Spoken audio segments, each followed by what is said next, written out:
Okay. Are you recording? Yep, you're recording. Oh, all right. Then I shouldn't swear like Harville. Yeah, you can. Welcome to Abraham Lincoln Bookshop during the DNC Convention Week. And we've been having some notables come in.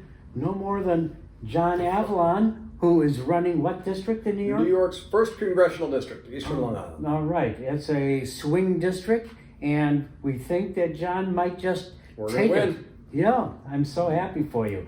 And for us, actually. Well, the country needs you and others. Well, you're kind to say that. Look, I think this is a time for citizens to step up and defend our democracy. Amen. It happens not every generation has this responsibility, but I've said from the beginning we need to build a broad patriotic coalition to defend American democracy. Mm-hmm.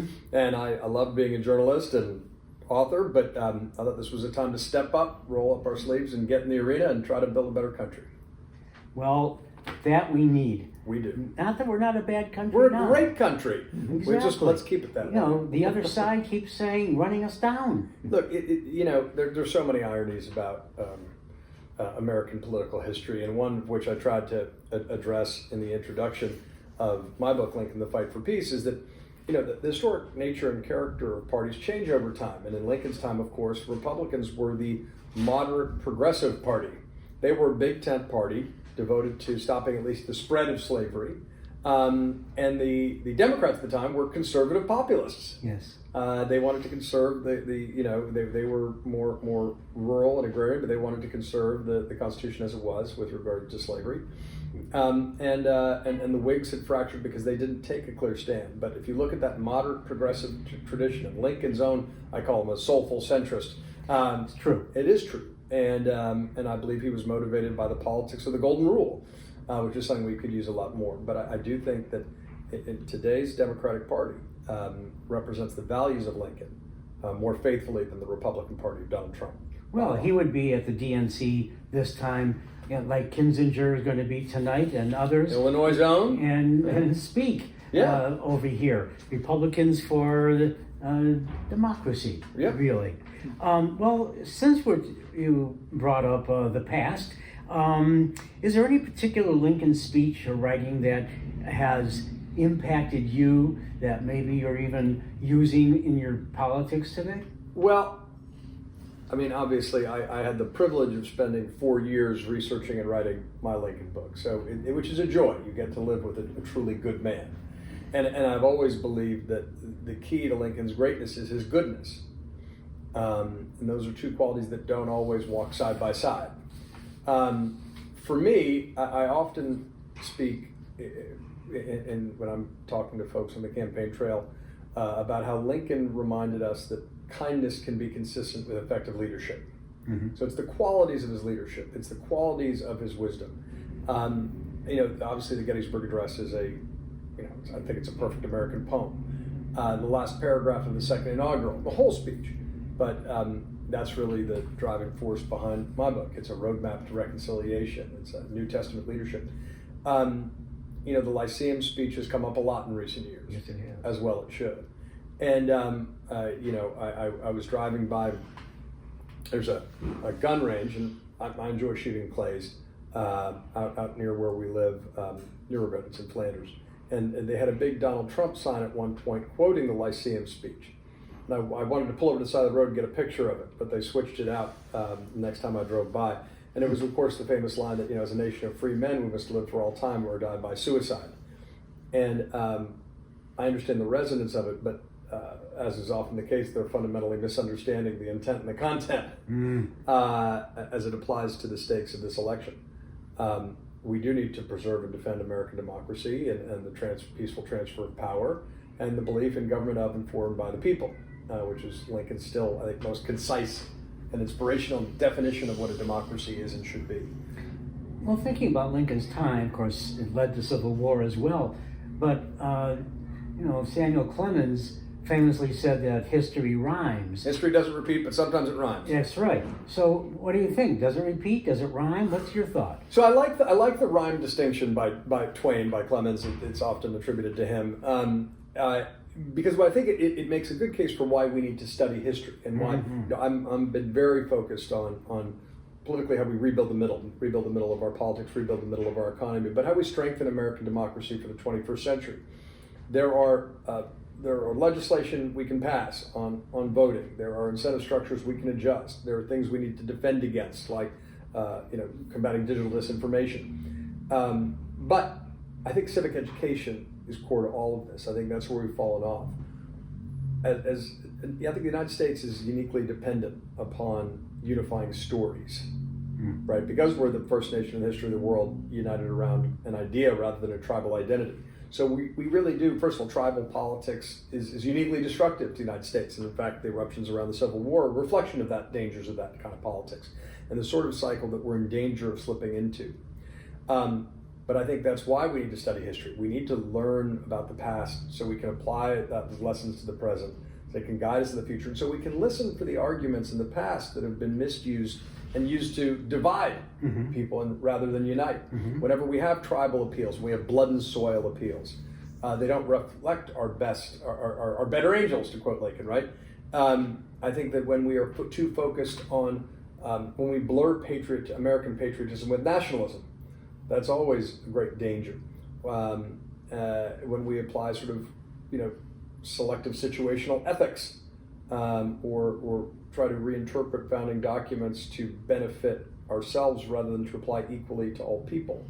And of course, that was one of Lincoln's great innovations, is Lincoln at Gettysburg brilliantly demonstrates it was the reorientation of the nation towards fidelity to the Declaration rather than fixation on the structures of or the interpretations of the Constitution. So I do think that we need to keep in mind our history. We need to study American history. We need to ensure that it is communicated. And I think it'd be helpful to have someone in Congress, more people who are historians, as well as journalists, who apply history to the problems of our time. It can give us perspective on our problems, which is the thing we have least of. It can also guide us and remind us, as Lincoln did, that bad times, tough times don't last. As long as we stay faithful to transcendent principles. And we look to leaders who can be uniters in divided times, as Lincoln was. Well, civic education is truly important, especially in a democracy. Yes. The people need to be engaged, even if it's not their everyday métier. They still need to be educated in our democracy so that they can vote the way they should be voting, whatever that is. Right, and the word should, we don't want to emphasize that. It's not that it's predestined, but as George Washington sort of said, and I wrote a book on George Washington's farewell address, which is sort of a bookend to my Lincoln book. Oh, okay. Self-governing society depends on enlightened opinion. So education is an important precursor. Now, it could be just educating people on how to be good, active, vigilant citizens. But I do think history creates the story around it. What about national service? Big Do you think, I can't imagine something better to have in this country at this point, where younger people can have a year after high school perhaps and do some service somewhere around the country with others of their own age, but from different places, different ethnicity, different everything. And that might help all of us come together and understand each other a bit more. Maybe national service could be one of your first agendas when you get in there. Well, I wrote an essay a few years ago called The Unum Test, and I wrote it with Jonathan Haidt and Mickey Edwards and Maya McGinnis. And it's all about saying, let's think about our nation's problems and strengthening American democracy through the prism of policies that can unite us rather than divide us, not thinking about partisan strictures. And one of the ideas I do think on the cultural front is national service. I think we could probably depolarize a lot of the debate around forgiveness of college loans, because we could say, look, your college loans will be forgiven if you dedicate yourself to 2 years of national service, and it doesn't need to be only military service. No. It could be National Park Service. It could be Teach for America. It can be, AmeriCorps. It can be working in your local government or first responder. But something that takes you out of to your point, your bubble, your comfort zone, and gets you working with other people of your age from different parts of the country. I think that's desperately needed right now. I agree with you. I take up that cudgel. I've been making the case. So another thing, since we're here in the convention time, and I've been mulling over this, we're not going to go back. We have a primary system now. And the primaries, though, sometimes seem like a popularity contest more than anything else. It can get into that, your personality. What I'm talking about is really the smoke-filled room of a convention. And I wonder if, well, we're not going to go back, but have we lost something? Because what the smoke-filled room did is that the professionals like yourself get together, write the platform for the party, any party, and then choose the candidate that you believe represents that platform, your country, and should go out, instead of someone who might not be exactly what the platform is. In fact, Trump might be a bit of that. I doubt he's, with the platform. But do you think that we've lost something because we don't have the professionals choosing a bit for I don't know if I'm going to follow you down that road. I hear what you're saying, and I do think, but I think it's probably not useful or little d democratic to support the smoke-filled Oh, it's backroom. positively not democratic. Now, I will say, the smoke-filled backroom gave us Harry S. Truman, which worked out pretty well for the country. But I do think, again, returning to Lincoln principles of government of by and for the people, one of the things I've learned as a candidate as opposed to a journalist or historian, there is the reason that election denialism is so dangerous is because there is a majesty to the idea that citizens step up for a time, they raise their hand and they say, I want to serve. And it should be for a period of time. It shouldn't be for your whole career, in my mind. But that there's a competition and they make a case to their fellow citizens. And their fellow citizens, reward that vision or not. And I do think that, it's sort of Frank Capra best, and I think that spirit still does exist within all of us, that process. You could denigrate all of democracy as a popularity contest. I'll take that over oligarchy any day. And I think the more citizen involvement we get, the better. And so I tend not to want to leave that aspect of things to the experts. You should always listen to the experts on issues that require expertise, but democracy is supposed to be government of, for, and by the people. It also means, as has been said, that we respect the result of an election, even when your team doesn't win. What is it about modern journalists? You are one. Inskeep is another one. Meacham even goes back. And so do a number of others, Acorn at Acorn, that you've come into, well, mainly the Lincoln fold to write about Lincoln and today, but journalists have come into the history fold. And what is it that brings you journalists to our side? Our side. Yes. It blends, okay. It blends. I think, first of all, I think it's noteworthy that most popular historians are not academically trained. It's true for David McCullough, for example, John Meacham. I mean, if you go through the list, Edmund Morris, you can name many others. Those are just a few favorites. Because I think it's the storytelling that matters. It's the evocative writing. We need to make it a pleasure to read, but also I'm a big believer, as you know, in applied history, right? So you're writing with an eye towards useful wisdom, right? It's the lessons we can apply to our own times or your own life. And I think when it becomes sort of an academic discipline, very often the story gets drained out of it, the flesh and blood and the human drama. Well, journalists know how to write. Yeah, and because we had to learn how to write under deadline and to tell a story. But for me, I think I wrote my Lincoln book during the Trump presidency, and that for me was medicine. That was a counterpoint to what we were seeing. It was a reminder for me of the good America, where and I believe in an enduring way that character is destiny. Character does count, and ultimately that's the single thing that matters most. Many elected representative, much more than political party or ideology. It's a matter of character and also understanding the continuity of history, right? That's why understanding history is so important. And we should apply those lessons. So I think the journalists should gravitate to Lincoln in part because he is the ultimate uniter in divided times. He does represent something bedrock, even though he's not founding generation. And because he's not founding generation, and because he's such a beautiful writer and he's sort of, sunshine and shadow, melancholy and humor, I think he's more accessible. And he reminds us, there can be only one founding generation. But the second founding, of which Lincoln is the charter member, I think is a generation that can still unite us, because they represent a vision of a multiracial democracy in embryo, which is a constant struggle. Remind us of the pushback to that historically, speaking of history rhyming, but also that it reminds us that every generation, that the defense of democracy can be just as noble as winning it in the first place. And so I do think that's something where Lincoln's transcendental, and I mean that in both senses of the word, leadership, it continues to inspire. That, and I'll say, and I'm preaching to the choir a little bit here, but it's not that he's perfect, but he doesn't disappoint. He is a genuinely good man, and that is rare and wonderful.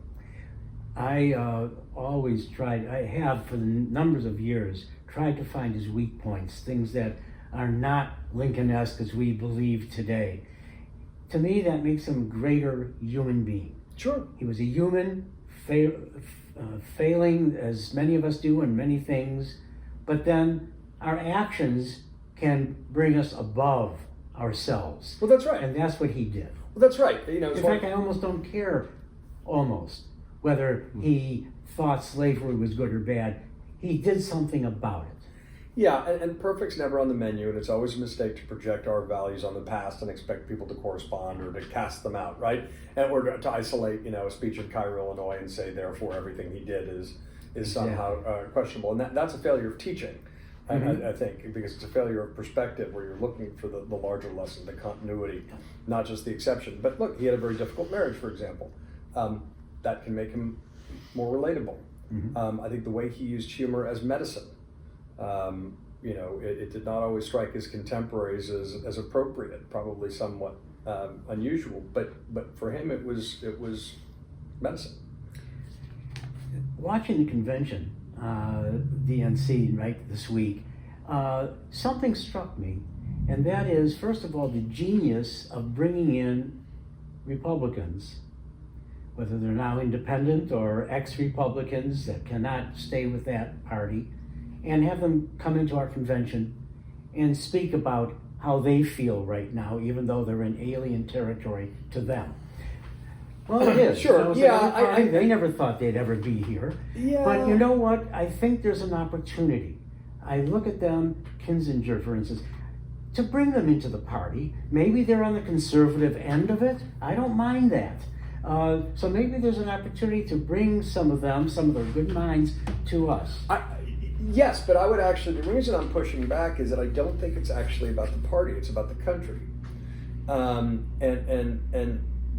What we need is to build, and I've said this throughout, to build a broad patriotic coalition to defend American democracy.